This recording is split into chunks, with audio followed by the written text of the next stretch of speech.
Selamat malam, selamat datang di Mata Najwa. Saya Najwa Shihab, tuan rumah Mata Najwa.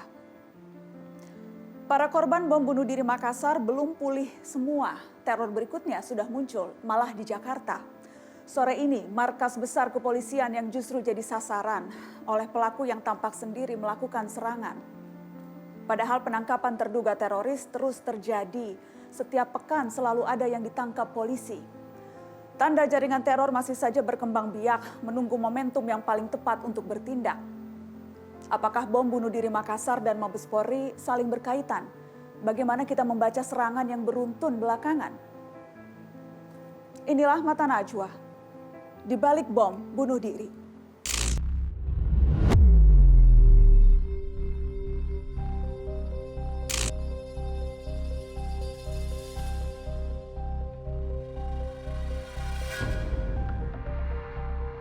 Saya mengutuk keras aksi terorisme tersebut dan saya sudah memerintahkan Kapolri untuk mengusut tuntas jaringan-jaringan pelaku dan membongkar jaringan itu sampai ke akar-akarnya.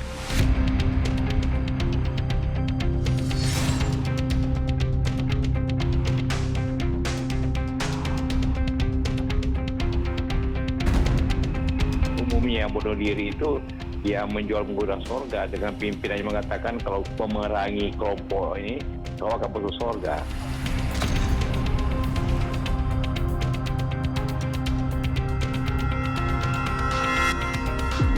Mari kita jaga persatuan sebab terorisme adalah musuh semua agama.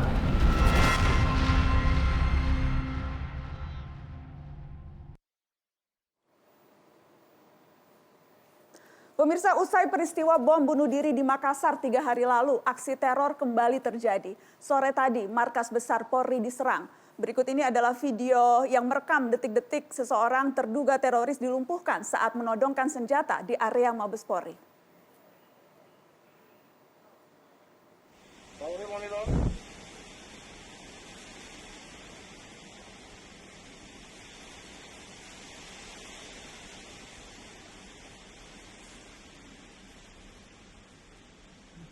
Mampus kita ambil atensi lagi dia ini.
Ada satu di bawah juga.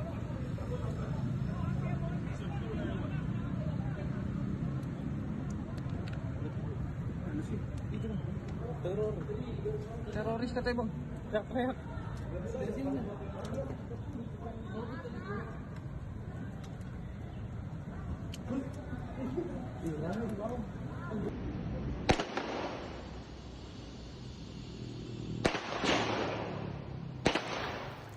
Ya, itu tadi gambaran peristiwa baku tembak di Mabes Polri sore tadi dan sudah hadir di Mata Najwa untuk membahas isu di balik rentetan aksi teror ini. Saya perkenalkan Kepala BNPT Badan Nasional Penanggulangan Terorisme, Irjen Polisi Boy Rafli Amar. Selamat malam, Pak Boy. Assalamualaikum.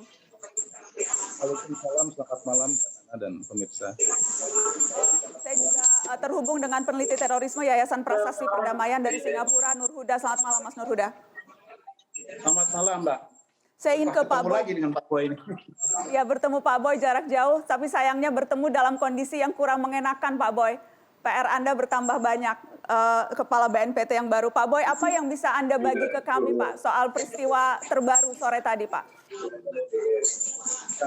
Kita sangat prihatin dengan sama menara ini kan kan ketahui pelaku ini adalah seorang wanita muda, dikatakan juga kalangan milenial, dan kita perlu mendalami lebih lanjut memang apakah ini karena inspirasi atau bagian dari simpatisan sehingga dia dengan beraninya memasuki kantor kepolisian dan kemudian mengacungkan senjata dan melakukan penyerangan-penyerangan yang terlihat dalam gambar. Jadi ini adalah perubahan mindset. Bagaimana terjadinya perubahan mindset?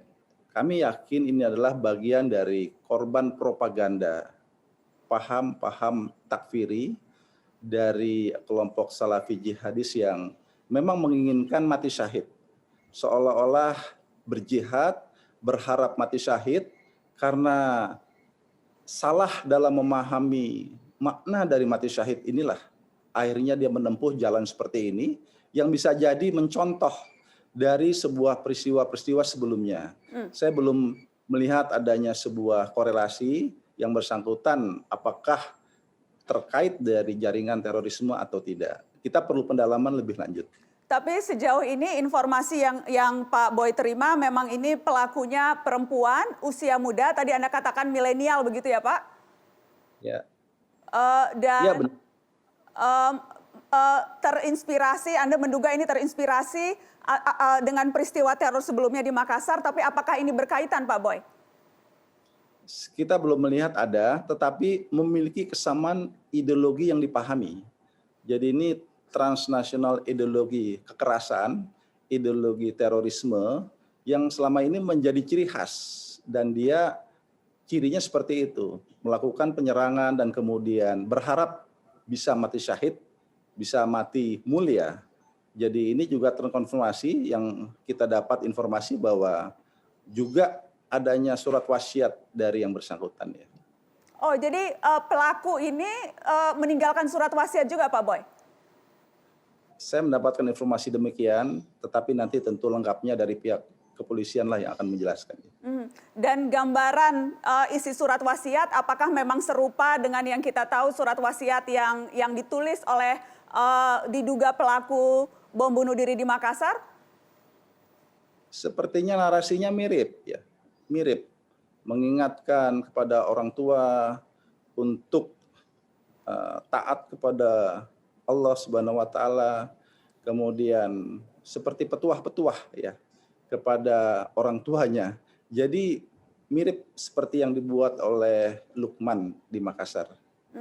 Pak Boy, ya informasi tentunya masih akan terus dikumpulkan oleh pihak kepolisian, tapi apakah dugaan Anda melihat motif, kemudian dugaan motif tadi, kemudian bagaimana modus ini dilakukan, apakah memang ini lone wolf, pelaku sendiri, atau bagian dari jaringan atau sel-sel tertentu Pak Boy? Ya, dari pihak kepolisian tentu sudah melakukan olah TKP, dan kemudian apakah dari proses olah TKP itu mendapatkan informasi-informasi lainnya terhadap orang-orang yang mendukung, tentu kita perlu bersabar, nanti akan mendapatkan penjelasan lebih lanjut. Tetapi kalau terlihat di dalam gambar, seolah-olah dia sendiri. Apakah proses masuknya ke dalam Mabes Polri ini dibantu dan sebagainya, tentu kita menunggu hasil olah TKP dan pengembangan informasi lebih lanjut. Tadi Anda menyebut masuknya ke Mabes Polri. Itu pertanyaan banyak orang juga Pak Boy. Bagaimana bisa masuk ke Mabes Polri membawa senjata sampai di depan gedung utama, itu sesuatu yang bisa disebut kecolongan tidak Mabes Polri sampai terjadi peristiwa sore tadi Pak?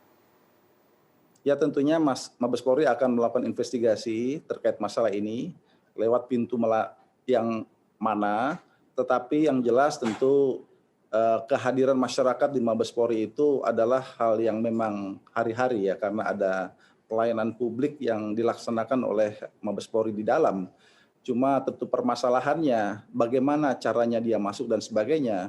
Saya pikir ini bagian yang diinvestigasi oleh pihak Mabes Polri sendiri tentunya. Ya, yang jelaskan serangan terhadap polisi, baik polisi sebagai individu maupun kantor kepolisian, itu kalau kita telusuri terjadi bahkan sejak tahun 2010 Pak Boy, beberapa kali terjadi. Dan memang tampaknya polisi menjadi salah satu target utama dari para teroris ini. Bagaimana Pak Boy? Ya, jadi di kalangan para kelompok jaringan teroris dan propaganda yang mereka lakukan, musuh nomor satu atau katakanlah yang mereka klasifikasikan sebagai istilah togut itu adalah aparat negara. Aparat negara itu ranking satunya adalah pihak kepolisian. Mengapa pihak kepolisian? Karena pihak kepolisian dianggap selama ini menghalang-halangi misi mereka. Karena dengan penangkapan yang dilakukan, penggagalan upaya-upaya misi teror yang dilaksanakan, itu mereka menganggap bahwa kepolisian sebagai pihak nomor satu yang harus diperangi. Karena juga kepolisian adalah simbol negara. Jadi mereka seperti ingin menunjukkan perlawanan dan solidaritas terhadap penangkapan kepolisian terhadap pelaku jaringan terorisme yang telah berjalan. Makanya kita lihat dalam sejarah petugas-petugas kepolisian banyak sekali menjadi korban penyerangan, termasuk markas kepolisian yang lainnya yang berada di berbagai tempat di Indonesia. Dan diduga pelakunya perempuan, dan tadi Anda sebutkan perempuan milenial. Pelaku yang berjenis kelamin perempuan ini sesuatu yang juga Anda lihat makin banyak trennya dilakukan, atau memang ini sesuatu yang biasa-biasa saja, Pak Boy? Ya, saya dalam beberapa peristiwa juga dimanapun saya selalu mengingatkan, kita selamatkan generasi muda Indonesia, terutama kalangan milenial. Karena propaganda jaringan terorisme itu menyasar kepada anak muda. Hari ini caranya dengan mudah sekali dengan cara media sosial, jadi diseminasi informasinya itu begitu masif, dan anak-anak muda kita banyak yang cepat menjadi simpati, menjadi terbawa seolah-olah apa yang dia ketahui itu adalah sebagai sebuah kebenaran. Inilah makanya kami berharap ya, kerjasama kita dengan pemuka agama, jangan sampai narasi-narasi agama, teks agama yang disalahgunakan oleh jaringan terorisme global ini, kemudian menyasar kepada anak-anak muda kita, dan kemudian anak kita memilih itu adalah sebagai sebuah kebenaran, sebuah jalan pilihan yang baik. Ini kan sesuatu yang menyesatkan anak-anak muda kita. Contohnya tentu termasuk yang hari ini terjadi, saya rasa itu ya. Pak Boy, Mata Najwa memperoleh secara eksklusif informasi ini. Saya ingin tunjukkan ke pemirsa Mata Najwa, dan kami juga sudah konfirmasi ke sejumlah narasumber. Diduga pelaku yang melakukan penyerangan di Mabes Polri sore tadi, inisialnya ZA, dan ini data-data yang kami peroleh. Seperti tadi Pak Boy katakan, milenial, betul, karena lahirnya tahun 95. Dan itu juga data-data yang kami peroleh sejauh ini. Dan tampak juga ada informasi bahwa yang bersangkutan merupakan anggota dari Perbakin, Persatuan Berburu dan Menembak Seluruh Indonesia. Ini adalah data-data yang kami peroleh dan sudah kami konfirmasi ke sejumlah pihak sebelum kami sampaikan kepada Anda. Pak Boy, ini kembali perempuan milenial. Tadi Anda sebutkan kekhawatiran bagaimana anak muda kita mudah sekali terpengaruh. Kita akan bahas itu lebih jauh. Tapi kembali ke peristiwa tadi sore, Pak Boy. Saya tahu polisi masih melakukan penyelidikan, masih olah TKP dan sebagainya. Tapi apa yang kira-kira pelajaran terpentingnya SOP polisi jika ada kejadian serupa? Karena kita tahu minimal dari gambar, sang terduga mengacungkan senjata, kita bisa tunjukkan lagi videonya teman-teman, dan kemudian itu dibalas dengan berbagai rentetan tembakan. SOP-nya apakah seharusnya melumpuhkan saja atau sampai mematikan, Pak Boy? Ya, pertama memang saya sudah tahu bahwa pasca peristiwa terjadi di Makassar pada hari Minggu lalu di depan gereja katedral, semua saya tahu Bapak Kapolri sudah mengingatkan jajaran ya untuk melakukan antisipasi, meningkatkan kewaspadaan, kesiapsiagaan ditingkatkan. Tetapi kalau kita bicara kepada SOP, kalau dilihat dari tayangan yang beredar banyak di CCTV, tentu apa yang dilakukan oleh wanita muda ini, perempuan muda ini, adalah sesuatu yang tidak lazim dan tentu suatu kondisi yang dirasakan membahayakan. Pertama, dia mengacungkan senjata api yang seolah-olah itu adalah alat bagi dia untuk melakukan penyerangan kepada petugas yang ada di penjagaan itu. Ini adalah ancaman serius. Jadi wajar apabila itu dilumpuhkan oleh petugas. Dilumpuhkan di sini bisa bermacam-macam. Apabila senjata tajam, itu bisa dilumpuhkan pada bagian yang tidak mematikan. Tetapi kalau tersangka yang diduga merupakan ancaman bahaya yang berada di depan menggunakan senjata api, karena kan terlihat itu adalah senjata api, tentu memang tiada lain adalah petugas dapat dibenarkan untuk melumpuhkan dan bahkan menembak pada bagian yang mematikan. Karena apabila tidak, walaupun dia dilumpuhkan, sudah terjatuh, dia masih bisa menembak dengan leluasa dengan tangannya apabila kondisi itu tidak membuat dia lumpuh dengan maksimal ya. Demikian. Baik, Pak Boy, kita harus break. Setelah pariwara nanti kita akan lanjutkan lagi. Saya juga akan berbincang dan saya masih menunggu kehadiran dari juru bicara BIN Pak Wawan Purwanto yang akan bergabung di Mata Najwa dan juga berbincang dengan sejumlah saksi mata yang melihat bagaimana teror bom bunuh diri di Makassar. Setelah pariwara kita akan kembali, tetap di sini.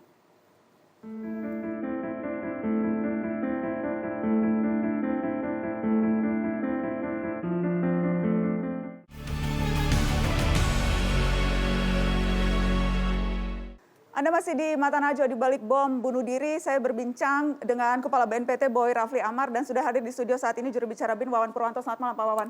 Selamat malam, Mbak. Pak Wawan, tadi saya berbincang dan Mata Najwa juga sudah memperoleh konfirmasi dari sejumlah sumber bahwa ya yang melakukan teror tadi sore di Mabes Polri adalah perempuan muda berinisial ZA, usianya muda, 26 tahun. Kemudian kita juga memperoleh informasi kartu Perbakin, jadi memang bagian dari anggota Perbakin, begitu. Tapi apakah misalnya bisa dikonfirmasi pistol yang dibawanya itu memang senjata api atau airsoft gun atau seperti apa Pak Wawan? Apa yang bisa Anda bagi ke kami? Ya sebetulnya mereka itu boleh bawa senjata kalau menjadi anggota ya. Baik itu peluru tajam maupun airsoft gun ataupun peluru karet itu memang diizinkan selama itu dia pegang kartu. Jadi cuman ini menjadi persoalan karena lantas disalahgunakan untuk sebuah tindakan yang aksi teror seperti itu. Anaknya memang masih muda, masih 26 dan tinggal di daerah Ciracas ya. Dan sehingga kami juga sangat prihatin karena wilayah situ memang wilayah binaan kami juga, sehingga kami selalu hadir di tengah anak-anak muda itu untuk bisa menjadi soft ya. Tapi ini mengejutkan kami juga dalam kondisi seperti ini. Tapi kita sedang dalami juga mengenai link up dari dia termasuk apakah memang si wanita muda inisial ZA berusia 26 tahun yang anggota Perbakin ini, apakah dia memang sudah masuk radar dari aparat, masuk radar BIN atau ini kemunculannya tiba-tiba belum tercium sejauh ini? Jadi ini bisa menjadi lone wolf ya, karena makanya nanti akan tampak setelah kita telisik lebih jauh dari ponselnya, kemudian dari keluarganya. Kita juga tahu dia tiga bersaudara, jadi di situ dia anak ketiga. Nanti dari sana ini terus didalami oleh petugas mengenai kesehariannya maupun juga komunikasi secara intens kepada siapa, sehingga nantinya akan benang merahnya akan tampak dari situ. Karena pergerakan perintah serang kan dari sejak Januari dilakukan pasca tertangkapnya 20 orang di Makassar itu. Dan memang secara sporadis lantas ini tergerak dan penangkapan juga di mana-mana karena munculnya nama-nama itu langsung digerebek dan juga banyak yang sekarang diamankan. Gitu. Tadi saya bertanya ke Pak Boy, apakah ini artinya Mabes Polri kecolongan? Dan tadi Pak Boy menjelaskan bahwa Mabes Polri itu juga membuka pelayanan publik. Jadi betul, memang akses terhadap publik keluar masuk itu betul, tidak bisa dihentikan. Nggak bisa. Tapi ini kan lagi siaga 1, Pak. Dan ini lagi kemarin apel, kemudian baru saja terjadi rentetan teror. Apakah memang tidak ada sistem yang disiapkan berbeda sehingga bisa diantisipasi kejadian seperti tadi sore? Jadi gini Mbak, untuk pelayanan publik tidak boleh terganggu dan mereka juga tidak boleh ada rasa takut, tapi kesiapsiagaan melekat. Dari senjata itu melekat. Begitu ada sesuatu sudah langsung senjata itu melekat. Makanya begitu dia masuk, karena memang di situ hari-hari juga orang ada urusan surat menyurat, ada perkara, ada laporan, ada segala macam permasalahan masyarakat kan masuknya memang ke situ, sehingga mereka keluar masuk pun tidak ada masalah. Hanya begitu ada masalah, cepat tim siaga itu melekat dengan senjatanya. Sehingga ini menyangkut profesionalisme dari Polri sendiri yang notabene pelayanan tetap jalan, tapi kesiapsiagaan tetap berjalan tanpa harus menimbulkan rasa takut ataupun kecemasan ataupun seolah-olah terkesan negara dalam kondisi genting begitu. Negara saat ini tidak dalam kondisi genting? Sekarang negara memang khusus untuk aparat diperintahkan sejak Januari, sejak ada perintah serang memang kita bersiap siaga, hanya tidak menyolok di masyarakat. Sehingga kita tetap minta peningkatan capacity building maupun juga kepada objek-objek vital serta tempat-tempat ibadah diperketat tanpa harus kentara sekali sehingga masyarakat terganggu ketenangannya. Baik, saya ingin tunjukkan lagi ke pemirsa Mata Najwa informasi eksklusif yang kami peroleh, identitas dari pelaku yang diduga melakukan serangan ke Mabes Polri sore tadi. Informasi ini kami peroleh secara eksklusif dan kami sudah konfirmasi ke sejumlah pihak, seperti juga tadi sudah disampaikan oleh juru bicara BIN barusan dan sebelumnya juga oleh Kepala BNPT Boy Rafli Amar. Saya ingin tunjukkan, boleh tolong dikeluarkan lagi teman-teman. Ini adalah ZA,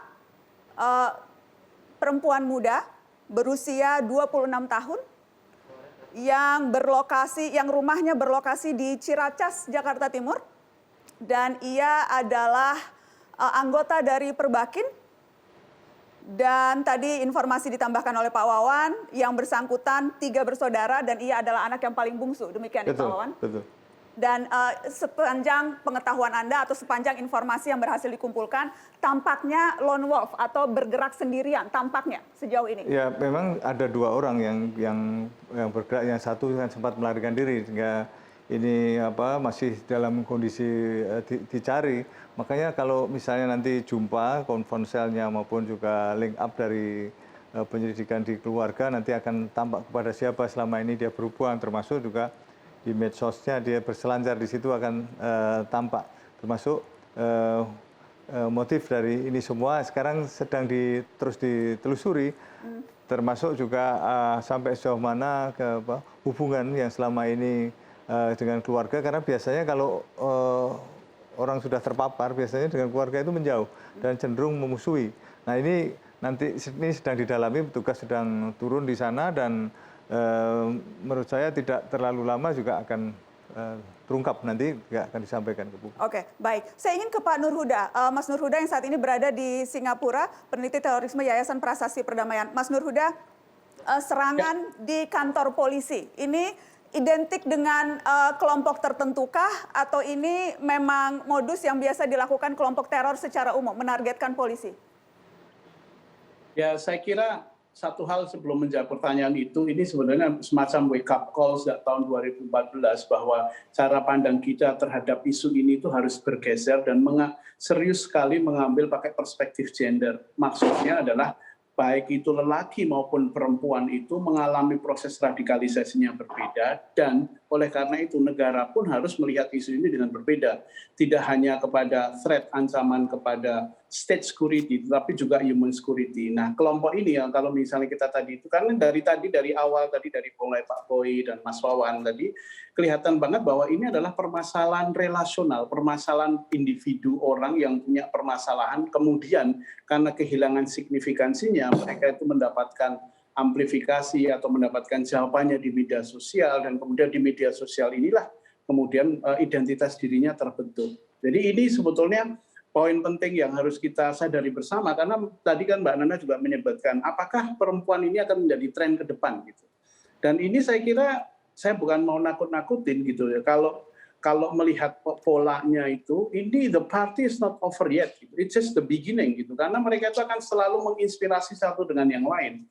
Saya cerita begini itu karena misalnya kebetulan kita di Jawa Tengah dan di Jawa Barat itu ada melakukan pendampingan terhadap kasus yang serupa, yaitu 2 Siska itu.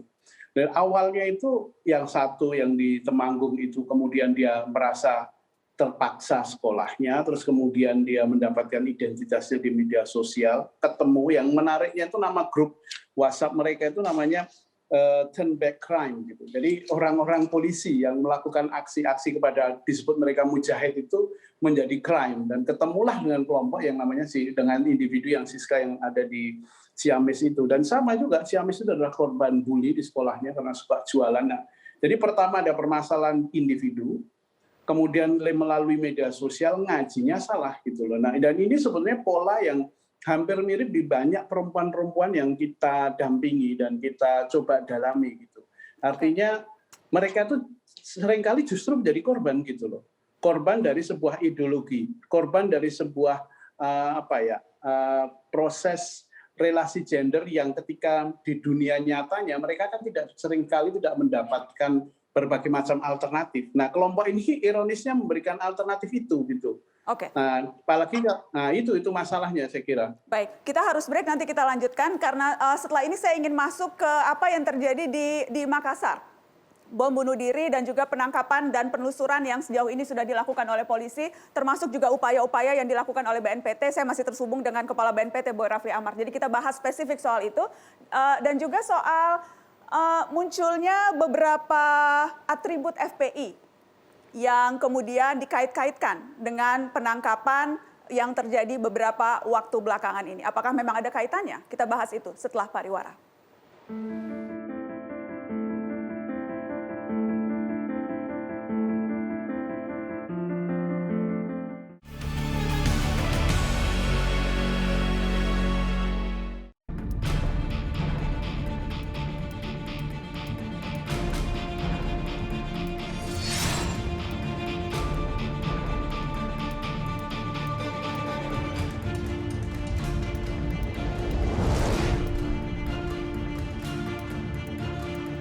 Lima bom aktif yang sudah dirakit dalam bentuk kaleng dengan sumbu yang terbuat dari TATP, triaceton triperoksida.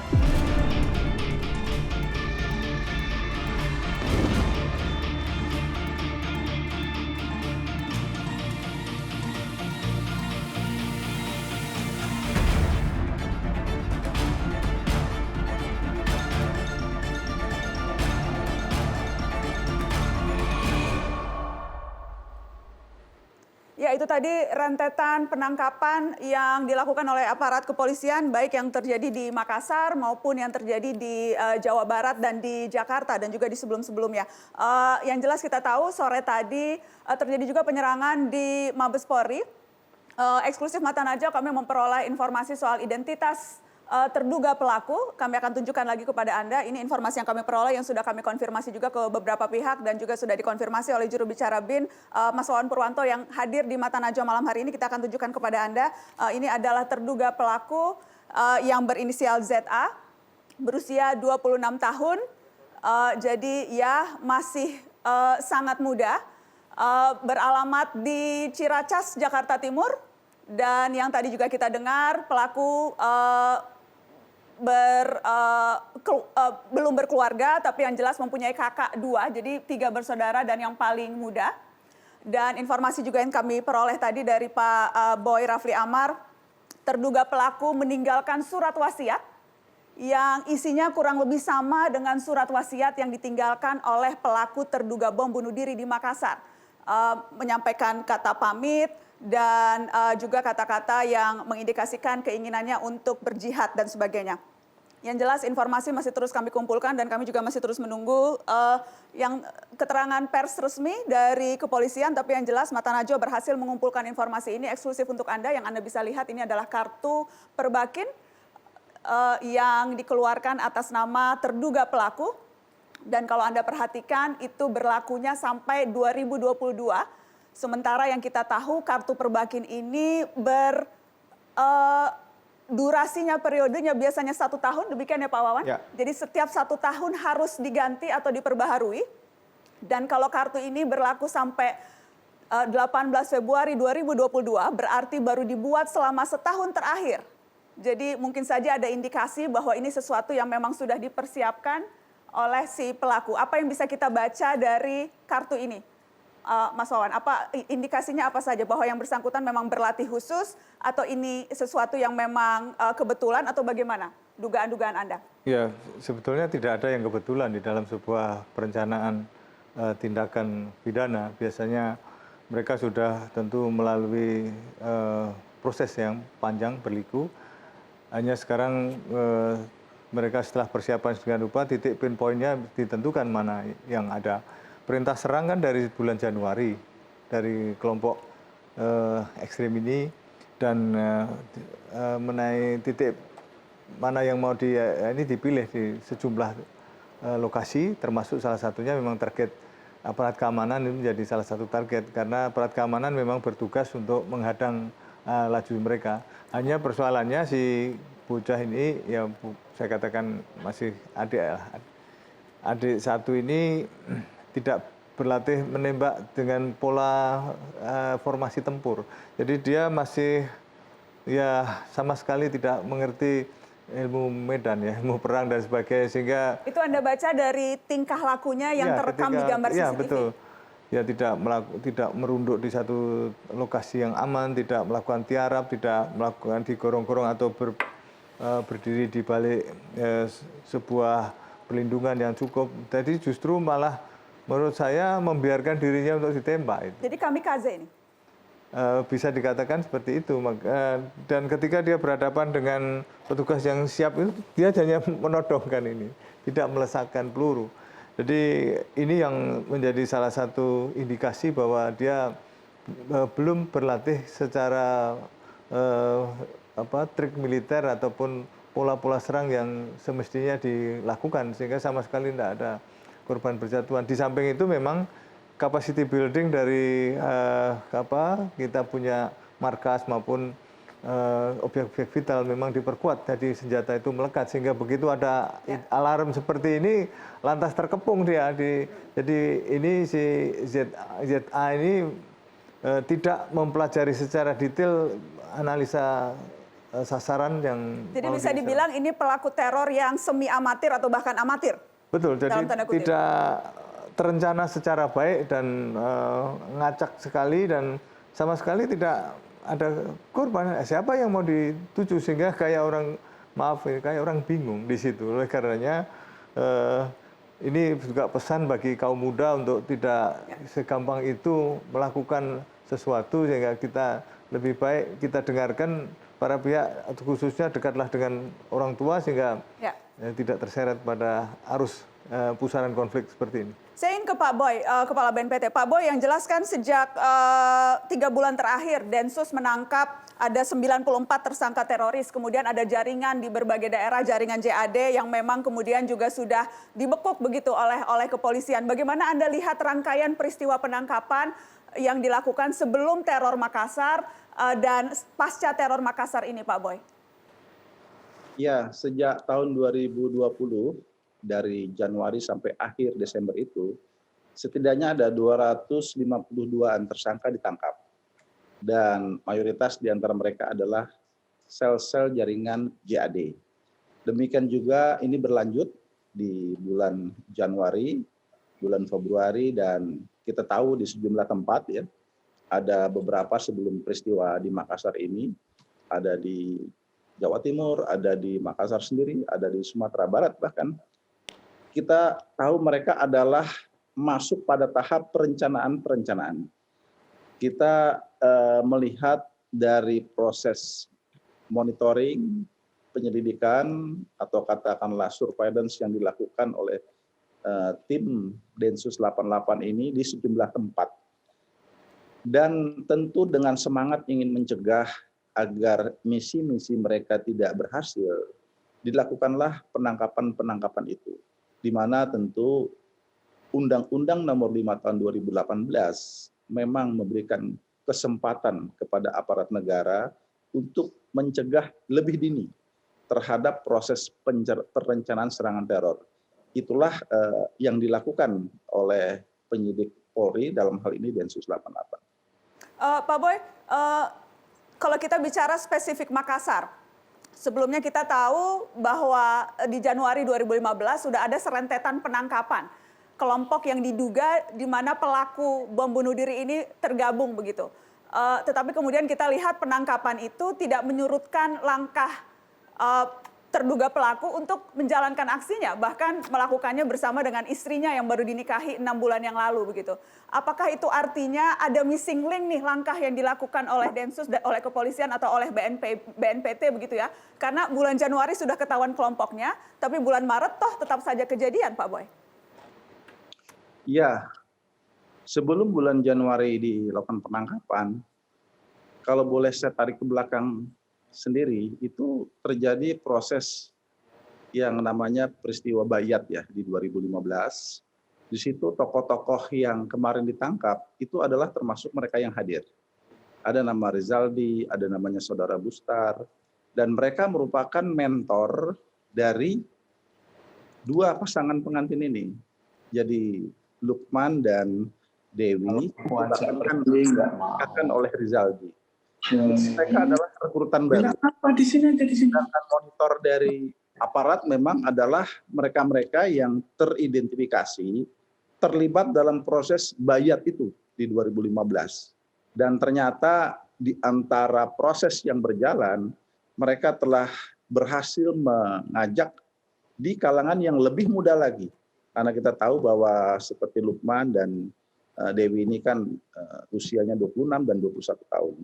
Jadi kami lihat bahwa tokoh-tokoh utamanya ditangkap, tapi ada yang tersisa. Adalah mereka-mereka yang ternyata merupakan rekrutan baru. Dan kita juga tentu harus mewaspadai, jangan sampai juga di antara yang lain ada lagi pasangan-pasangan lainnya yang kita belum tahu hari ini. Inilah yang terus harus kita intensifkan sebagai tindak lanjut temuan yang ada di Makassar itu. Pak Boy, tadi Anda sebutkan Bayat. Kita tahu salah satu terduga teroris dalam pengeboman gereja katedral ini memang Bayatnya menjadi pengikut ISIS waktu itu di markas FPI di Makassar tahun 2015. Dan bukan itu saja, ada kemudian sejumlah pernyataan dan indikasi yang tampaknya ditunjukkan oleh kepolisian, misalnya atribut-atribut FPI dan sebagainya. Saya ingin kita melihat informasi yang berikut ini sebelum saya tanyakan apakah memang ya polisi menemukan ada kaitan atau ini hanya kebetulan saja. Kita lihat yang ini.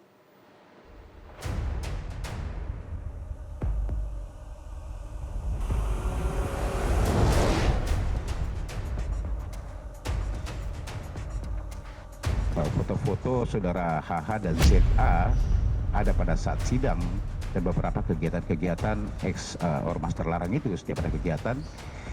Ini masih didalami korelasinya apakah memang ada keterkaitan mereka semuanya. Ini semuanya masih kita lakukan pendalaman. Yang jelas Front Pembela Islam sudah bubar. Terkait hal tersebut kalau masih dicari-cari kesalahannya nanti kita lihat saja. Yang jelas mereka ini tersangka ini harus diperhatikan hak asasi manusianya.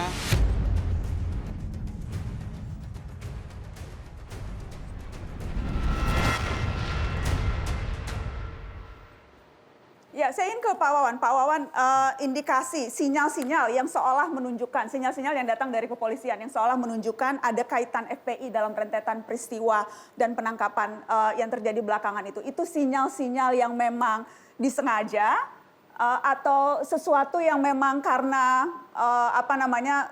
sesuatu yang memang tampak nyata yang bisa publik baca sendiri? Ya, dari 2015 memang ada Bayat ya di Sudian Sulawesi Selatan, dan itu memang di sebuah markas ya, yang markas dari ormas yang sudah dibubarkan itu. Dari sana terus juga dari penangkapan 20 orang itu ternyata 18 orang juga menjadi anggota dan simpatisan dari ex-ormas yang telah dibubarkan ini. Dan itu lantas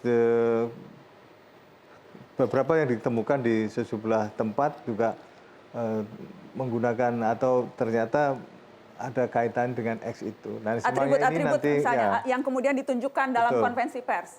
Nah, ini nanti tinggal pembuktian saja di persidangan karena ini sudah memasuki ranah hukum dan dari bukti-bukti yang ada tadi nanti para pihak kan bisa punya alasan-alasan hukum termasuk saksi-saksi dan keterangan ahli. Dari situ nanti akan tampak benang merah apa yang sesungguhnya menjadi motif dan mengapa terjadi baiat juga yang terjadi di tahun sebelum-sebelumnya. Nah, nanti tinggal sekarang kita ungkap. Tapi sampai sejauh ini dari pantauan BIN begitu, apakah memang ada kaitannya atau ini sinyal-sinyal yang memang sengaja dilempar oleh polisi supaya bisa dibaca ada kaitannya atau bagaimana? Nah, kalau dari runtutan memang ada kaitan. Artinya dari runtutan sejarah peristiwa baiatnya kan seperti itu ada. Jadi tidak lantas bukti-bukti itu bias itu tidak. Tapi nanti di persidanganlah yang akan memutuskan hakim nanti tentu akan melihat setelah dari tanya jawab ataupun tidak replik, duplik serta pembelaan yang ada di sana. Pemeriksaan fakta di pengadilan yang akan membuktikan. Kalau di sana kan terbuka dan publik juga melihat langsung, jadi tidak lantas sebagai sebuah peradilan. Tapi Anda menolak kalau misalnya ada yang mengatakan ini bias kepolisian yang sengaja melemparkan sinyal untuk mengkait-kaitkan, Anda menolak itu? Oh tidak, kalau terlalu spekulasi kalau demikian. Artinya polisian itu juga bekerja secara profesional. Dari apa yang ada juga diberikan secara terbuka. Kalau misalnya ada bantahan juga diberikan. Artinya hak dari tersangka juga diberikan. Tidak ada tadi mengenai hak asasi manusianya juga diberikan. Dari hak-hak dari tersangka tidak ada masalah. Sehingga nanti supaya tidak menjadi peradilan sesat atau tuduhan-tuduhan yang seperti itu. Begitu. Saya ingin ke Mas Nur Huda. Mas Nur Huda, bagaimana Anda melihatnya sinyal-sinyal yang kemudian kita lihat bisa dibaca dari apakah pada saat polisi konvers dan menunjukkan atribut atau dari pernyataan jurubicara kepolisian yang mengingatkan bahwa ya pernah ada baiat dilakukan 2015 di markas FPI, kemudian juga ada dugaan bahwa 2 tersangka yang ditangkap itu pernah muncul di persidangan Rizik Syihab dan sebagainya. Ini kan sinyal-sinyal yang dilemparkan nih. Tapi ketika ditanya apakah ada kaitannya, tentunya kepolisian kita tahu menjawab masih dalam penelusuran. Tapi bagaimana harus membaca sinyal-sinyal ini, Mas Nur Huda?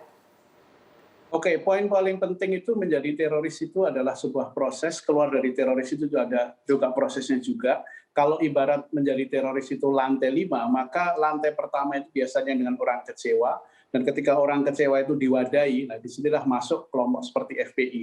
Tetapi kemudian memframe FPI sebagai sebuah organisasi teroris itu juga akan mencederai sejarahnya. Karena sejarahnya FPI ini kan juga dibentuk oleh para aparat. Mantan misalnya orang-orang petinggi negara kita yang mereka saya kira NKRI-nya tidak bisa diragukan lagi. Itu satu. Kedua, jangan-jangan kita itu memframe yang itu kucing kemudian dijadikan macan gitu. Dan ini kan kalau kemudian FPI diteroriskan sebagai sebuah organisasi, musuh negara itu menjadi banyak banget gitu. Bahwa beberapa aksi FPI itu intoleransi, menyebalkan, terus kemudian mengganggu berbagai macam permasalahan negara. Tetapi pada saat yang bersamaan FPI ini juga menjadi tempat harapan banyak orang untuk mencanelkan misalnya aksi-aksi kemanusiaan. Jadi tidak bisa hitam putih.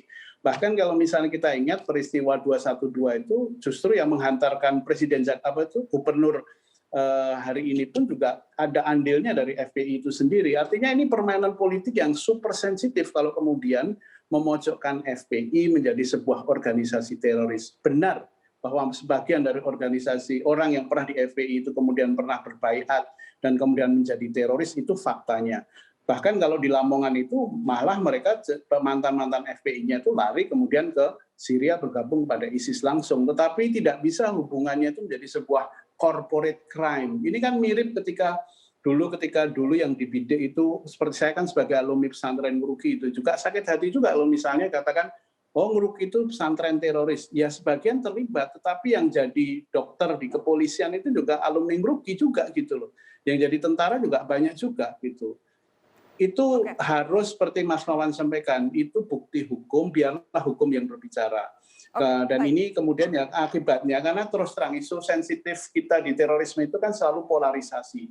Selalu saja yang menang ketika ada aksi terorisme itu bukan aparat, tetapi teori konspirasi. Pengalihan isu lah, kemudian bahwa ini adalah upaya biar budgetnya besar lah. Kalau isu ini nggak digarap, makanya isu terorisme itu hanya dimiliki oleh kaum elit, tetapi belum masuk ke tingkatan bawah masyarakat gitu loh. Dan ini menyedihkan saya kira. Baik, sebelum break saya ingin ke Pak Boy. Pak Boy, apa tanggapan Anda Pak Boy soal yaitu indikasi sinyal-sinyal mengaitkan dengan ormas yang sudah dilarang dan bagaimana kemudian publik berspekulasi macam-macam soal teror belakangan ini Pak Boy? Ya, tentunya sebagai gambaran juga dalam peristiwa Bayat yang 2015 itu, ada juga yang telah menjadi suami istri, yaitu Ruli dan Handayani, itu telah juga menjadi pelaku bom bunuh diri di Jolo di Filipina. Juga melakukan aksi penyerangan terhadap gereja katedral juga. Jadi ini adalah sebagai salah satu indikasi. Jadi salah satu pertimbangan dari dikeluarkannya SK bersama dalam pelarangan organisasi FPI itu adalah ada indikasi. Jadi ada indikasi, ada semacam maklumat yang diunggah di media sosial berkaitan dengan mendukung Al-Qaeda dan ISIS. Kemudian ada peristiwa Bayat. Ada statement-statement lainnya yang disampaikan kepada publik. Pemerintah dalam hal ini tentunya negara melihat ada hal-hal yang mengarah kepada membahayakan masyarakat, yaitu ajakan-ajakan, hasutan-hasutan. Yang kalau kita lihat dari proses itu lahir mereka-mereka melakukan aksi teror. Kemudian ada juga di antara mereka yang hari ini ditangkap itu hadir pada saat peristiwa itu dan kemudian melakukan perekrutan terhadap yang lebih muda lagi. Jadi ini ada hal-hal yang membahayakan yang dirasakan aktivitas dari organisasi FPI itu. Jadi itulah pertimbangan salah satu dikategorikan sebagai organisasi terlarang. Masalah proses pembuktiannya itu biarlah nanti tentunya di peradilan, karena tentu toh terungkap nanti masing-masing yang masih hidup itu akan ada juga dilihat profil latar belakang organisasi yang diikuti di samping JAD yang memang sudah syah dinyatakan sebagai organisasi terlarang di Indonesia berdasarkan putusan pengadilan. Demikian, Mbak. Baik, kita harus break. Setelah ini saya akan ajak pemirsa Mata Najwa ke Makassar. Kita akan kilas balik apa yang terjadi di lokasi kejadian. Saya akan berbincang dengan sejumlah orang yang menjadi penolong, pahlawan, mereka-mereka yang menjadi korban saat bom bunuh diri itu berlangsung. Dan saya juga akan berbincang dengan keluarga dari terduga pelaku teror. Kita akan ketemu setelah pariwara, tetap di Mata Najwa.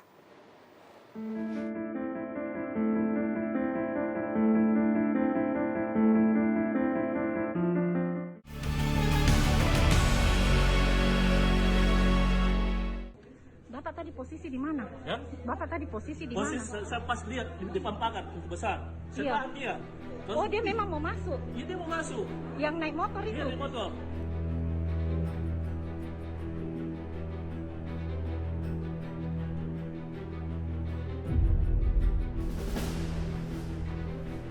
Kemarin sebenarnya dari curiga dari pagi dia kan berdiri dekat tira.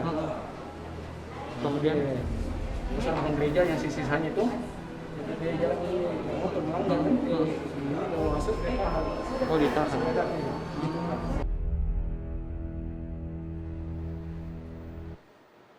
Ya, Lukman dan Yogi Safitri melakukan bom bunuh diri di depan pintu gerbang Gereja Katedral Makassar. Aksi pasangan suami istri yang baru saja menikah selama 7 bulan ini menimbulkan banyak pertanyaan. Seperti apa sosok dua terduga pelaku ini? Saya akan berbincang dan bertanya langsung kepada kerabat dari Lukman. Ada Ibu Siti Rahmah bergabung dari Makassar dan Ibu Siti Rahmah didampingi oleh Pak Hamka, Ketua RW tempat di mana Lukman tinggal. Selamat malam Ibu Siti Rahmah, selamat malam Pak Lukman. Bisa mendengar Najwa, Ibu Siti Rahmah? Pak Hamka? Iya, bisa. Pak Hamka bisa dengar?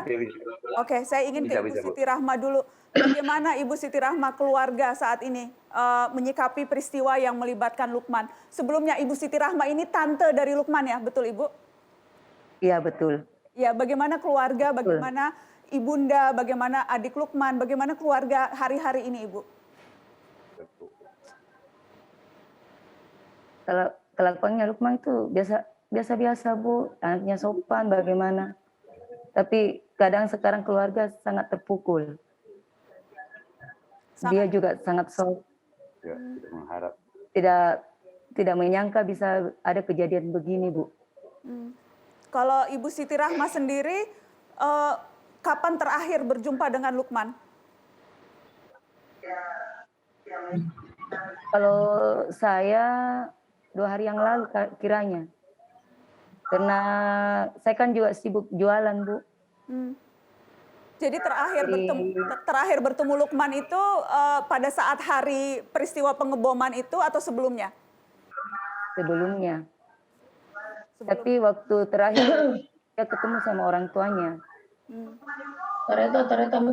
Dan selama ini interaksi Ibu Siti Rahma, interaksi keluarga dengan Lukman itu tidak ada yang menimbulkan rasa curiga? Tidak ada. Semua normal, Bu. Semua normal. Biasa-biasa saja. Pak Hamka juga begitu, Pak, sebagai Ketua RW. Ya. Aktivitas Lukman sehari-hari di lingkungan seperti apa, Pak? Alhamdulillah anak itu sangat sopan. Malah di tempatnya kuliah pernah itu dapat piagam yang namanya orang yang paling sabar gitu, Bu. Sopan. Ini sertifikat peserta sebagai anaknya yang paling disayangi sama teman-temannya dan dapat piagam dari teman-temannya. Boleh ditunjukkan ke kamera, Pak Lukman. Jadi boleh ditunjukkan lagi, Pak? Ya. Jadi ketika Lukman kuliah itu bahkan sempat dapat sertifikat begitu ya. Jadi Iya, betul. Jadi peristiwa ini betul-betul di luar sangkaan baik keluarga maupun dari kerabat dan teman-teman sekitar begitu ya? Betul sekali.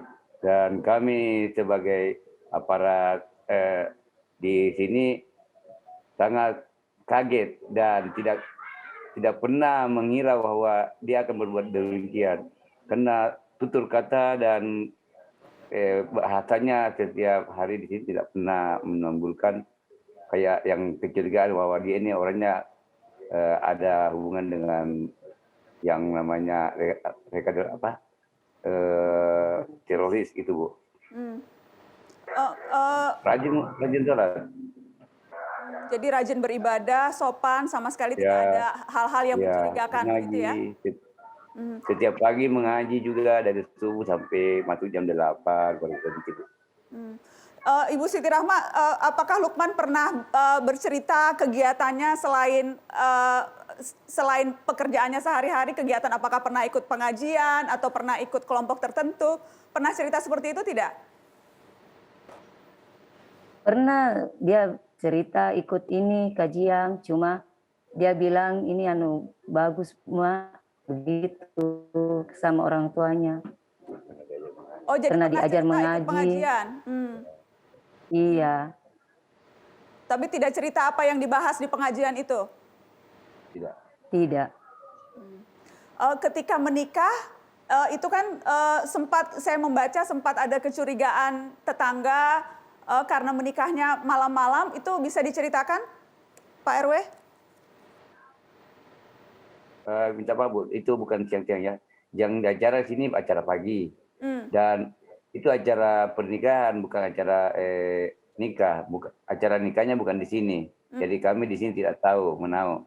Yang kami tahu sini dia acara siang, bukan malam.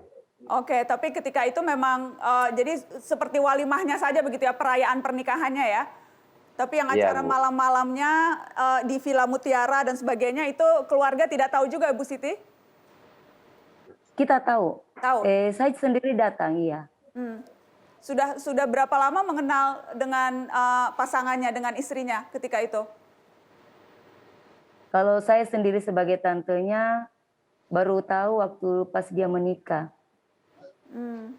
Dan pada saat pernikahan itu yang malam-malam Ibu Siti Rahma datang, itu biasa-biasa saja pernikahannya atau ada hal-hal yang lain dari kebiasaan umum? Kalau menurut saya biasa-biasa saja, Bu, karena setelah salat Isya baru dinikahkan. Saya juga memang tanyakan bilang, kenapa? Nah, bilang memang sunnahnya Rasul itu sebaiknya orang menikah di malam hari.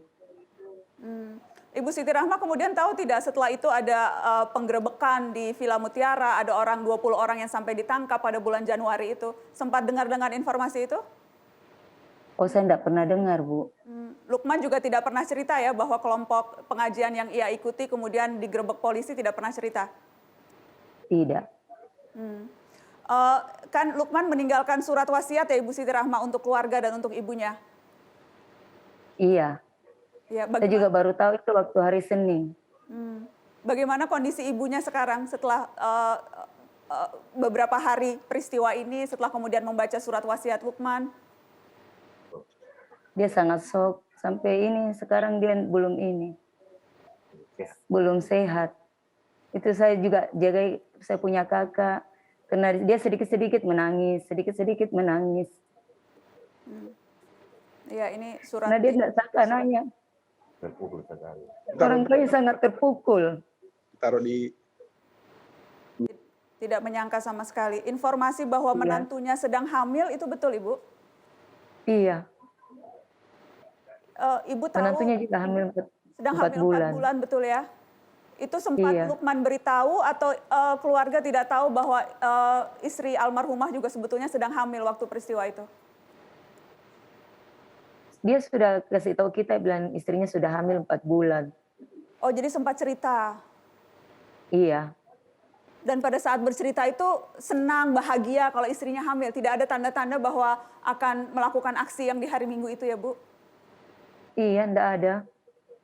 Dia begitu bahagia, bagaimana selayaknya orang kalau baru mau dikasih anak. Baik, baik. Ibu Siti Rahma, terima kasih sudah mau bercerita di Mata Najwa malam ini. Turut prihatin dan berduka atas peristiwa yang menimpa Ibu dan keluarga. Ini Bu, saya mau sampaikan juga sama korban-korban lainnya dari keluarga. Semua memohon maaf sebesar-besarnya. Karena kita juga tidak tahu ada kejadian begini.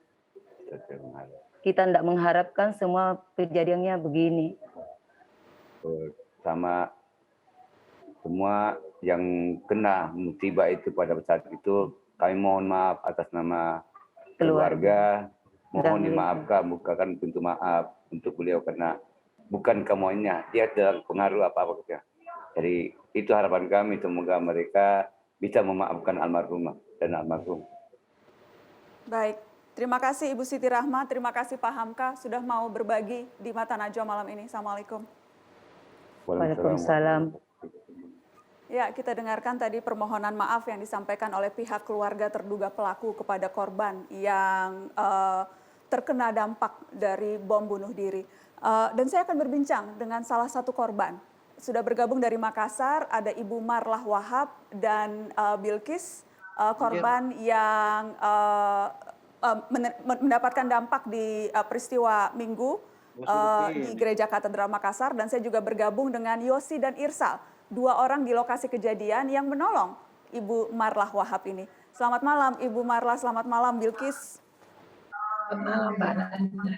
Saya juga mau menyapa 2 pahlawan kita nih, ada Yosia dan juga ada Irsal. Selamat malam. Selamat malam Mbak Najwa. Senang sekali melihat 2 anak muda yang dari ceritanya sigap menolong tanpa memikirkan apapun dampaknya, tapi sigap menolong. Tapi sebelumnya saya mau ke Ibu Marlah dulu nih. Ibu Marlah, alhamdulillah tadi siang masih di rumah sakit dan barusan keluar dari rumah sakit ya Ibu? Iya Bu Najwa. Sudah sehat, alhamdulillah, sudah tidak ada rasa apa-apa? Iya, sudah ada rasa apa-apa. Alhamdulillah, ikut senang dengarnya. Alhamdulillah ikut senang. Ibu bisa cerita Ibu Marlah, jadi Ibu waktu itu berjalan di depan gereja, itu bersama cucu-cucu ya Ibu? Iya Bu Najwa.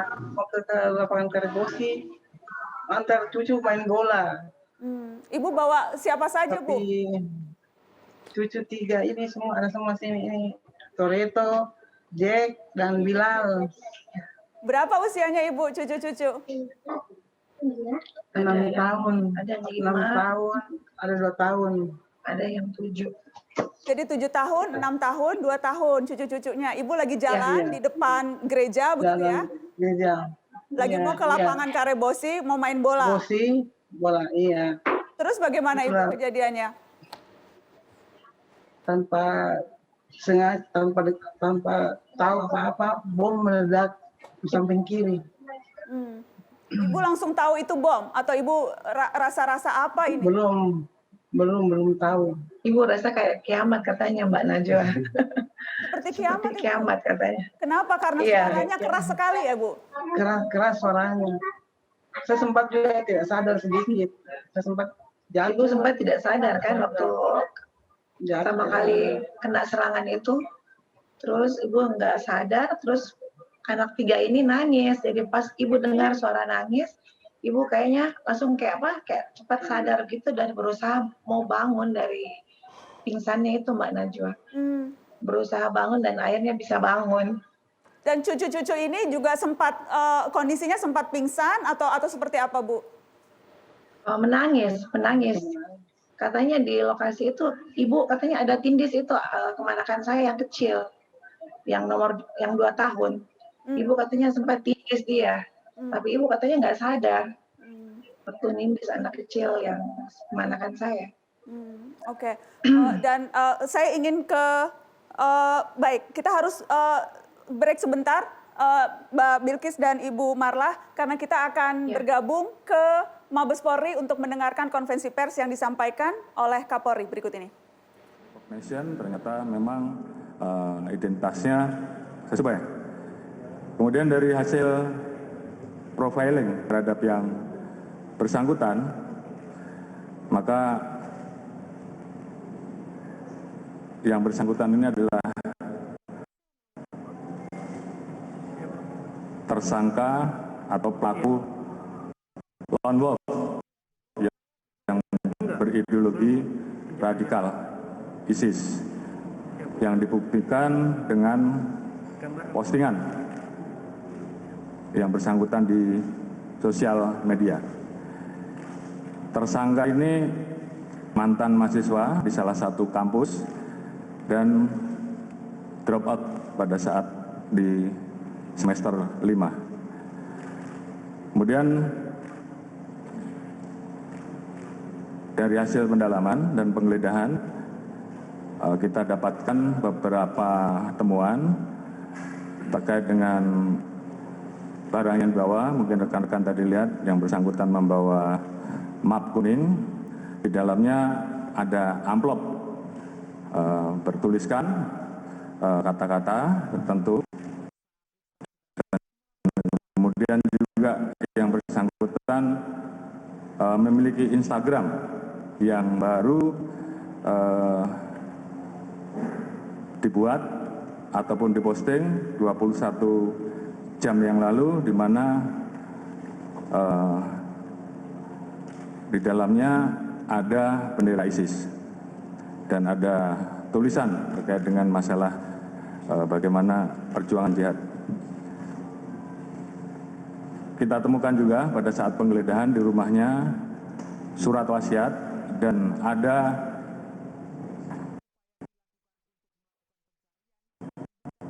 kata-kata di WA grup keluarga bahwa yang bersangkutan akan pamit. Jadi saya sudah perintahkan kepada Kadensus untuk mendalami dan mengusut tuntas terhadap kemungkinan adanya kelompok jaringan yang terkait dengan tersangka ini. Oleh karena itu, sekali lagi dalam kesempatan ini saya sampaikan kepada seluruh anggota untuk tetap memberikan pelayanan kepada masyarakat. Namun demikian, tingkatkan kewaspadaan, tingkatkan sistem pengamanan baik di markas komando maupun pada saat melaksanakan tugas di lapangan. Jadi kami minta untuk rekan-rekan seluruhnya tetap memberikan pelayanan total kepada masyarakat. Kemudian saya sampaikan juga bahwa sampai hari ini terkait dengan pengungkapan bom yang kita lakukan, kejadian bom di Makassar sampai dengan hari ini sudah kita amankan 13 orang, di mana 1 orang atas inisial W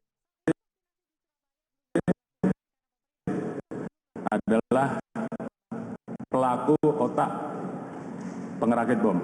Ini sudah kita amankan. Kemudian di Jakarta sendiri saat ini sudah kita amankan 5 dan di Bima 5 juga. Sehingga total sampai hari ini ada 20. Ya, itu dia tadi pernyataan terbaru dari Kapolri perihal aksi serangan yang terjadi sore tadi di Mabes Polri. Seperti yang tadi kami sampaikan di awal, Mata Najwa, bahkan sebelum Kapolri melakukan konferensi pers, ya terkonfirmasi pelaku berusia 25 tahun berinisial ZA, meninggalkan surat wasiat, bahkan juga sempat meninggalkan pesan singkat lewat WhatsApp di grup keluarga yang isinya berpamitan. Pelaku diduga beraksi sendiri dan terkait dengan ISIS. Kami akan kembali, kami akan melanjutkan perbincangan. Saya masih terhubung dengan sejumlah saksi mata yang juga penolong dari korban yang terkait teror bom Makassar. Kita akan bahas hal itu setelah pariwara, tetap di sini.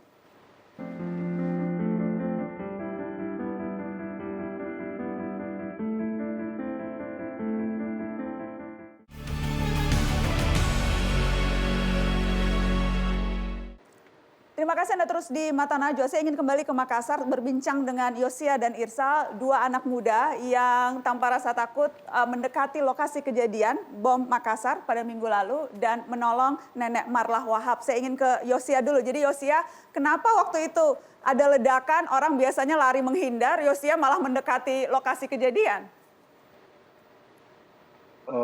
Jadi sebenarnya sih secara spontan sih Mbak, saya juga ngelakuin itu.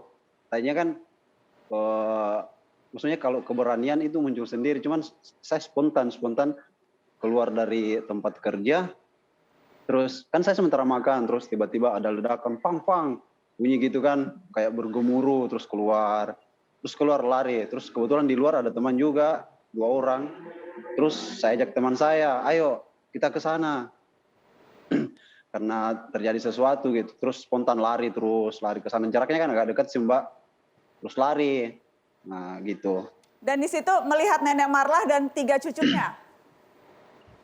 Iya, lihat kiri kanan trotoar sebelah kiri ada ibu-ibu yang terluka, terus trotoar sebelah kanan ada ibu itu, yang Ibu Marlah itu. Nah terus saya inisiatif untuk kemudian tolong dulu ibu yang Ibu Marlah ini gitu, inisiatif sendiri untuk tolong dulu, nanti kalau memungkinkan kita ke seberang lagi sama teman saya gitu. Jadi mendekati Ibu Marlah, terus Yosia bawa Ibu Marlah dan cucu-cucu begitu ya, langsung dibawa? Iya, terus saya bantu jalan dari sana. Sempat sih minta tolong sama orang lewat, ada mobil motor, cuman mereka nggak berani mendekat gitu. Terus ya sudahlah, kita terus jalan lagi, sempat jengkel juga sih sama orang-orang yang lewat nggak tolong gitu. Terus kita jalan terus, kebetulan di situ ada supermarket, terus ada teman pegawainya situ di luar juga keluar untuk ngelihat keadaan. Terus saya minta tolong, bro tolong ibu ini antar ke rumah sakit karena pendarahan, darahnya keluar terus gitu. Dan ketemulah dengan Irsal ini ya, pegawai di supermarket. Guys. Orangnya sih ini. Dan ternyata Irsal yang kemudian melanjutkan membantu Yosia membawa Nenek Marlah dan cucunya dengan motor, begitu ya Irsal? Ya, begitu. Bagaimana Irsal? Jadi naik motor bonceng Nenek Marlah? Iya, naik motor bonceng Nenek Marlah ke rumahnya dulu, terus ke rumah sakit. Jadi di boncengnya bertiga kan, Nenek Marlah bawa 3 cucu tuh? 2 motor. Iya, 2 motor. Naik 2 motor. Karena ada teman saya juga bilang, Ibu Marlah bilang ada cucuku, bilang oh iya ambil 2 motor, tak 1 tak. Terus dibawa ke rumah Ibu Marlah, terus dibawa ke rumah sakit Ibu Marlah. Iya, cucunya tinggal di rumah. Nggak ada rasa takut itu Irsal. Kalau yang lain mobil-mobil di stop nggak mau nolong, tapi Irsal malah bawa motor, bawa Nenek Marlah, nggak takut? Enggak.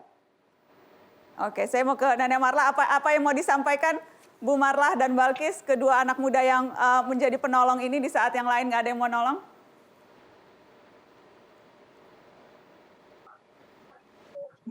Untuk Yosi dan Rijal, terima kasih atas pertolongannya ke Rumah Sakit Pelamonia. Terima kasih. Saya juga mau terima kasih ke Yosie dan Irsal sudah menjadi contoh kebaikan yang mudah-mudahan bisa menular. Karena kebaikan yang berlipat ganda akan bisa mengalahkan teror dimanapun berada. Terima kasih sudah bergabung di Mata Najwa malam ini. Sehat-sehat semuanya teman-teman. Assalamualaikum. Pemirsa, saya ingin memperkenalkan satu lagi, Gilang Nabari, anak muda asal Tegal, Jawa Tengah yang pernah diringkus polisi karena terlibat dalam jaringan JAD, Jamaah Ansarut Daulah. Dan setelah melewati sejumlah peristiwa, Gilang memutuskan keluar dari organisasi tersebut. Ini dia profil Gilang.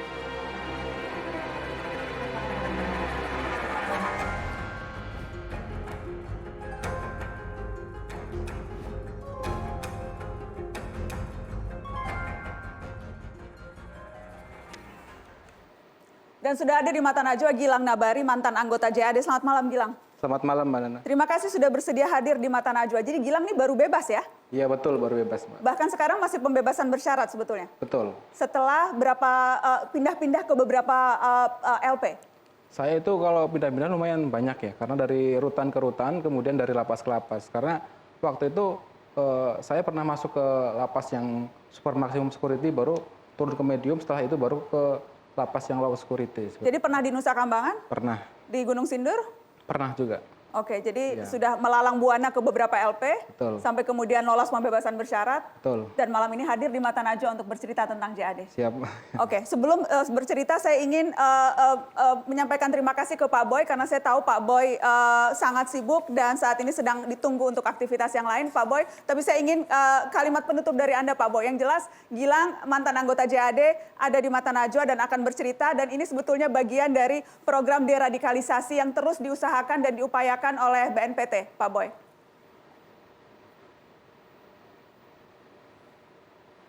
Pak Boy, suaranya belum keluar, masih di mute mungkin?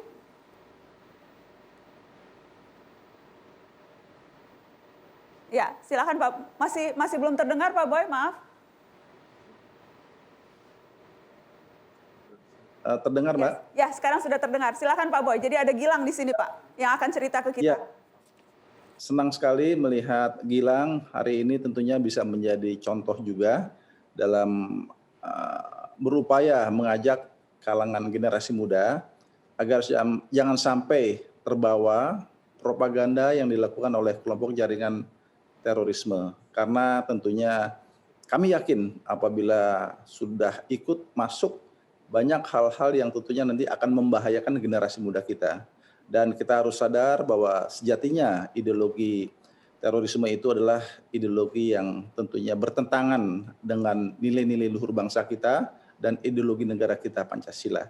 Jadi kepada Mbak Nana terima kasih sudah mengangkat isu ini, dan kepada seperti Mas Gilang selamat menikmati di alam bebas dan mudah-mudahan menjadi mitra deradikalisasi di luar lapas nanti bersama dengan BNPT. Demikian, terima kasih. Siap Pak. Terima kasih banyak Pak Boy Rafli Amar sudah bergabung di Mata Najwa malam hari ini. Kita akan break, setelah ini saya akan gali lebih jauh apa persisnya yang membuat Gilang.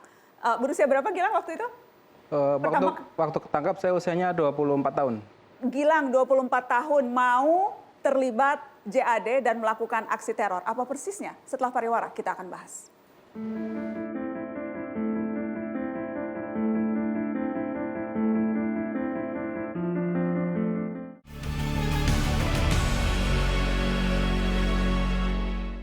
Ya, saya akan langsung berbincang dengan Gilang Nabaris yang pernah mendekam di LP karena terlibat jaringan JAD. Gilang, jadi persisnya waktu itu apa yang membuat Gilang tertarik sehingga bergabung di organisasi teror ini? Jadi waktu itu kenapa saya ingin tertarik dengan dunia jihad, pertama karena rasa empati saya mungkin kepada korban Timur Tengah. Awalnya dari situ, Mbak. Kemudian saya mencari-cari, maksudnya apa sih yang bisa saya sumbangsikan untuk kaum muslimin seperti itu. Akhirnya saya ikut pengajian, pindah-pindah pengajian lah istilahnya, cari jalur untuk bisa akses ke Timur Tengah seperti itu, Mbak. Jadi niatan awalnya itu mau ke Timur Tengah membantu perjuangan kaum muslim di Timur Tengah? Iya, betul. Dan apakah setelah bergabung di pengajian, yang ternyata belakangan kita tahu itu Gilang cerita pengajian JAD, apakah memang ada semacam tutorial atau pelatihan-pelatihan yang Gilang ikuti? Pernah ada, cuma kan tutorial itu pelatihannya berbentuk fisik. Jadi untuk menyiapkan fisik kita, dari kemudian kita yang sebagai sivilian ya, kemudian gimana caranya biar kita itu kuat menjadi siap untuk di medan tempur seperti itu, Mbak. Apa saja tuh pelatihan-pelatihan yang Gilang ikuti?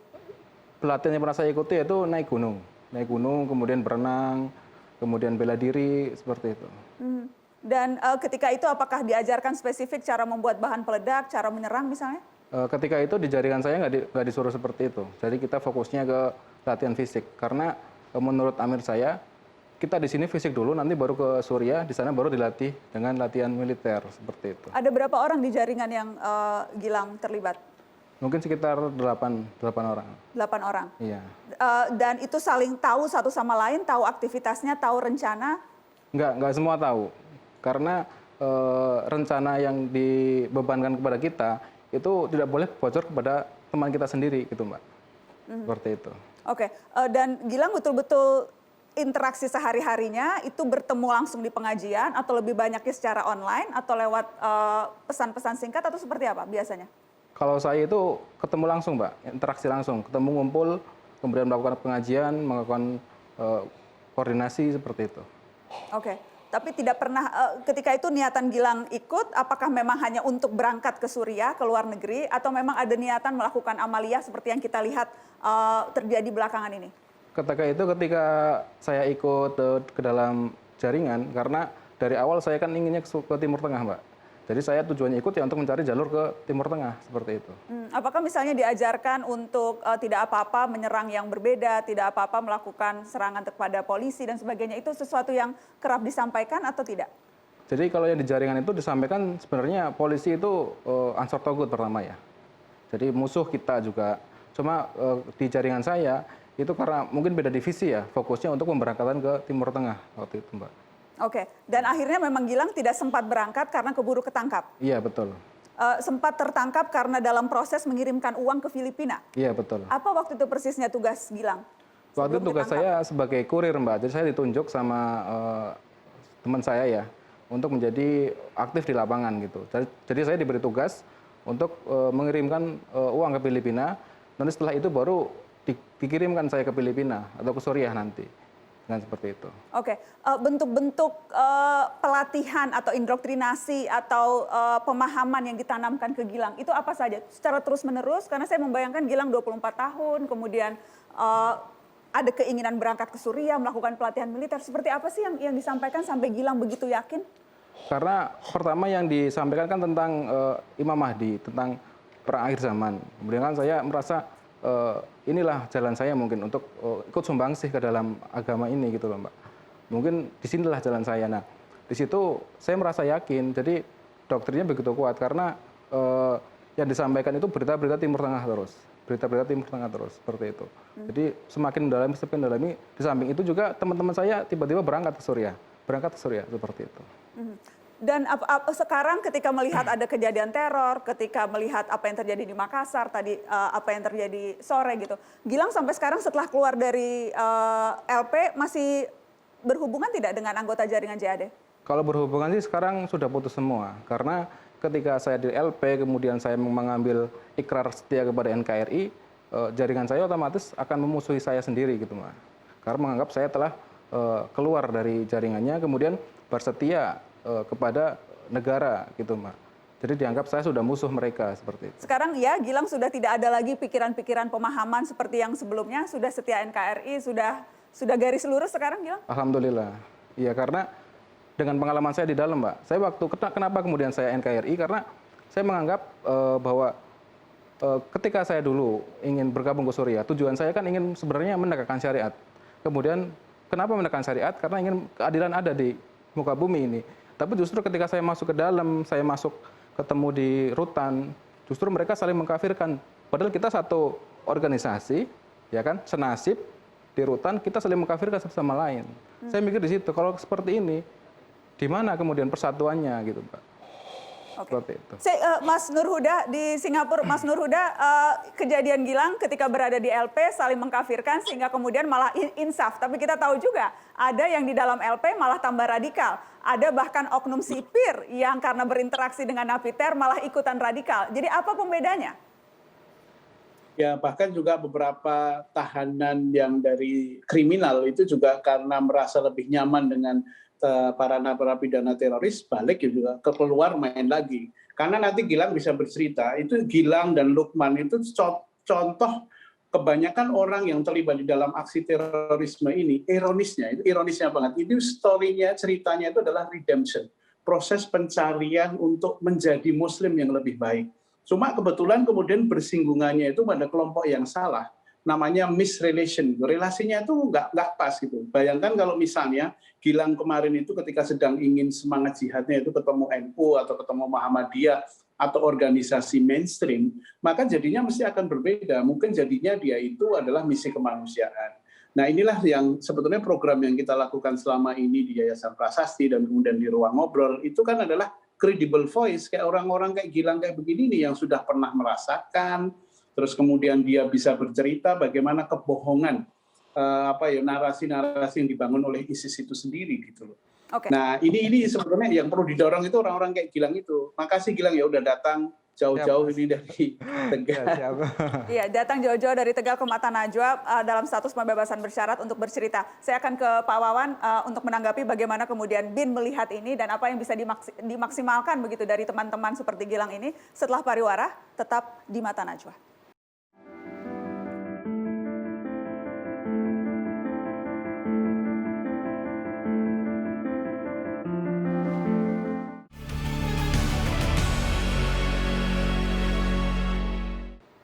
Terima kasih Anda terus di Mata Najwa. Pak Wawan, Gilang mantan JAD baru keluar dari penjara, tapi secara umum apakah memang sel-sel JAD ini masih vibrant, masih hidup dan masih terus bertambah?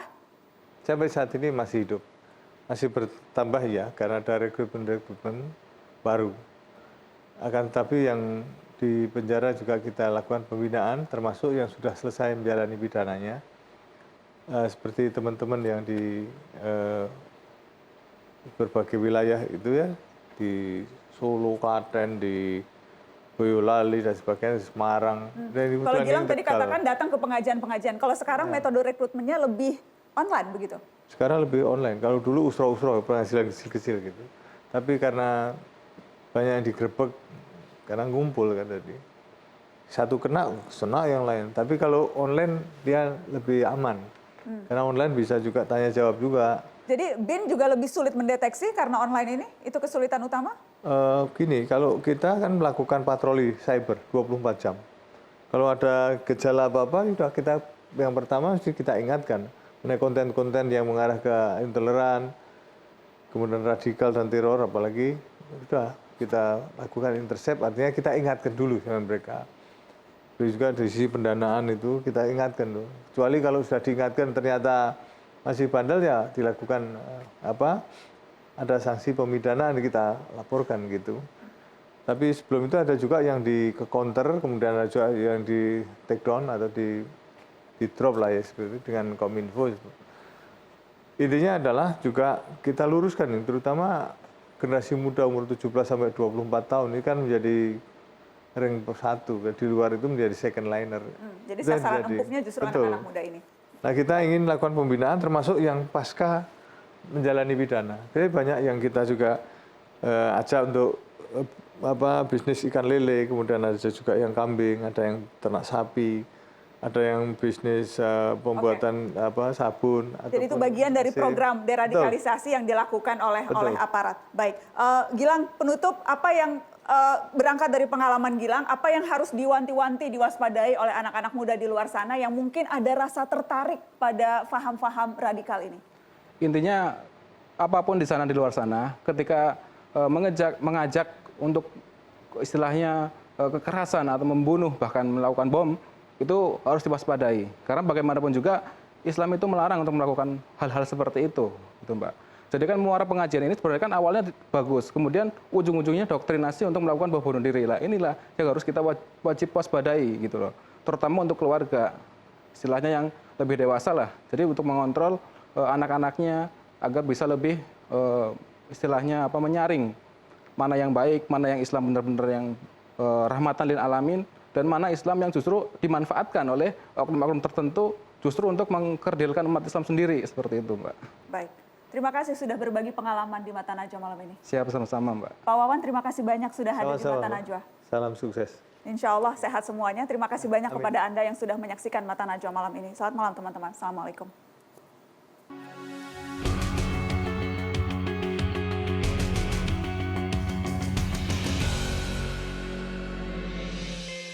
Dari mana para teroris itu mendapatkan kenekatan, doktrin-doktrin mematikan yang menikam peri kemanusiaan, yang tak henti menebarkan aroma darah dan kegelapan, yang memuja kekerasan sebagai jalan keselamatan. Mereka tak peduli siapa yang bersalah dan yang tidak. Segala yang berbeda dianggap pantas untuk tiada. Bahkan nyawa sendiri dan keluarga pun dianggap remah. Setiap ciptaan Tuhan bisa ditimbang begitu murah. Sebab dunia dan kehidupan dianggap tidaklah penting. Membunuh dan mematikan bisa seenteng melempar gasing. Jiwa-jiwa gelap itu masih banyak berkeliaran, gentayangan merekrut kawanan untuk diledakkan. Semoga kita dijauhkan dari aksi-aksi yang terkutuk. Tak boleh ada tempat bagi para penyebar teologi maut.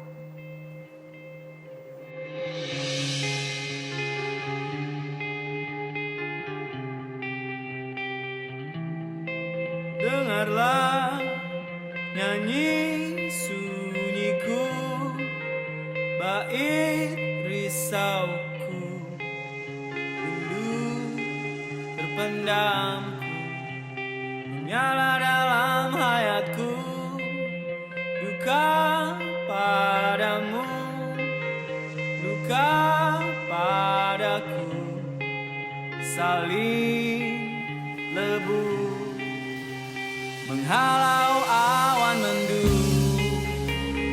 Kemanusiaan itu seperti terang pagi, rekahkan harapan, menepis kabut gelap, niatkan kunjung terkepal, bekik